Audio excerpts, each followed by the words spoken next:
Hello everyone, welcome to our another mini blog. So কেমন আছো তোমরা সবাই? আজ হচ্ছে 25 ডিসেম্বরের আগের দিন, মানে 24 ডিসেম্বর। আর আজকে ছিল নান্টুর স্কুলের একটা প্রোগ্রামটা ছিল 25 ডিসেম্বর নিয়ে, সে কারণে ও গিয়েছিল সান্টা ক্লজ সেজে। আমি যদিও সকালবেলা ওকে দেখতে পাইনি, কারণ আমি ঘুমোচ্ছিলাম। তাই ও যখন স্কুল থেকে বাড়ি ফিরলো তখনই আমি দেখলাম। আর এদিকে হাম্পুকে দেখছো, ফোনটা নেবে বলে কেমন ভাবে এগিয়ে আসছে। ওর কাছে একটা খেলনা থাকতো কৃতিকার, এই কচ্ছপটাকে ওর লাগবে। আর কচ্ছপটাকে কেড়ে নিয়ে নেওয়ায় ওর মুখের এক্সপ্রেশনটা জাস্ট দেখো। তো বিকেলবেলা ছিল কৃতিকার ডান্স ক্লাস, সেই কারণে মাসি, হাম্পো, মা আর কৃতিকা চলে গিয়েছিল একটু ঘুরতে। কৃতিকাকে ডান্স ক্লাসে পৌঁছে দিয়ে ওরা যাবে অন্য জায়গায়।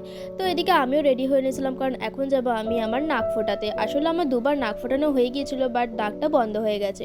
আর প্রথমে আমরা কৃতিকাকে ডান্স ক্লাস থেকে নিয়েছিলাম, কারণ ওর ছুটি হয়ে গিয়েছিল। আর ওখান থেকে নিয়ে এসে আমরা খেয়ে নিয়েছিলাম ঘুগনি, ফুচকা অ্যান্ড নান্টু খেয়েছিল একটা ডিম সেদ্ধ। আর তারপরে এই দোকানটাতে এসেছিলাম কিছু জিনিস কিনতে। কালকে যেহেতু 25 ডিসেম্বর, সেই কারণে সান্টা ক্লাসের ড্রেস কিনতে। কথা বলতে আমার এই মোমেন্টটাতে খুবই ভয় লাগছিল, কারণ যেহেতু আমার আগেও দুবার নাক ফোটানো হয়ে গেছে, সেই কারণে প্রচণ্ড নার্ভাস হয়ে গিয়েছিলাম আমি। যদিও আমার দিদি ছিল আমার সাথে, সেখানে অতটা ভয় লাগেনি, কিন্তু তবুও লাস্ট পর্যন্ত আমি আমার কান্না থামাতে পারিনি।